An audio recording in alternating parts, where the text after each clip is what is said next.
And we only made a quick reference to this, Michelle and Eric, and that is the goal of this ISIS. And there's always, from the beginning of time, whether it be kings, pharaohs, Haman, Führers, mullahs, always somebody who have wanted to annihilate the state of Israel. And ISIS's goal is to move through Jordan, possibly even move through Lebanon, and get to Israel and annihilate the nation of Israel, take over that territory as well. And we don't hear this very often. I mean, the discussion is usually that it's can be contained in Syria and Iraq, etc. That's not their goal. Am I right? You're exactly right. ISIS has declared war on anyone who is not with them, and their creed explicitly repudiates citizenship in anything but the new caliphate under the leadership of Baghdadi. And so whether it's Israel, whether it's the United States, whether it's Europe, whether it's India, they have declared war on anyone who is not with them. And we have seen the power of just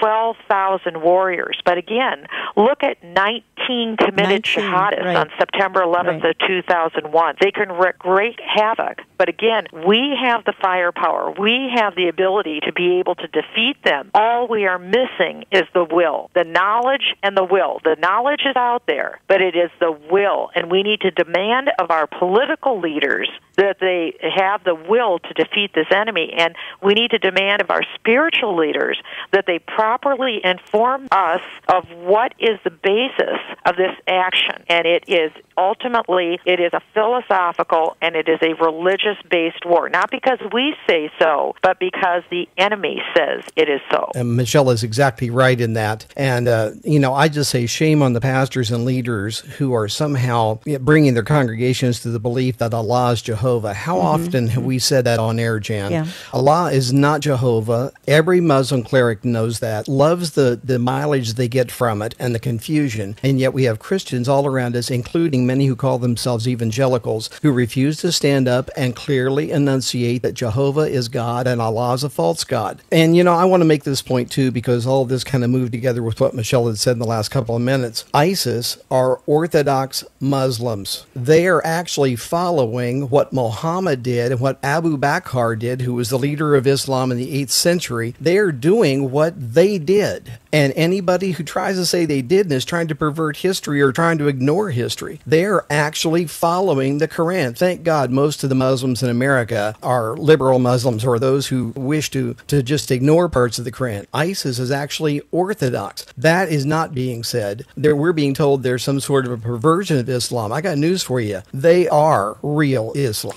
And here's a couple more things you can do, folks. You can pray. You can pray for our leaders. You can pray for Michelle Bachmann, who you've heard from this entire hour. Get a CD or get 10 CDs of this program. Call us. Call us on Monday. Call us next week. Hand them out to people who need to know this inside information. There is so much more we could have talked about in this time, but the time flies. If there's anything that has really been impressed on me as I study all this, it is this insane political correctness. I believe this is all part of end-time strong delusion, this political correctness. It's right out of the pit of hell. Michelle Bachmann, how can we pray for you? Well, thank you for wisdom and understanding. There's nothing more that anyone could ask for than that prayer for wisdom and understanding. But also, I think we need to pray for our nation, for our nation's leaders, as God calls us to do faithfully. But I also want to underscore what Eric just said.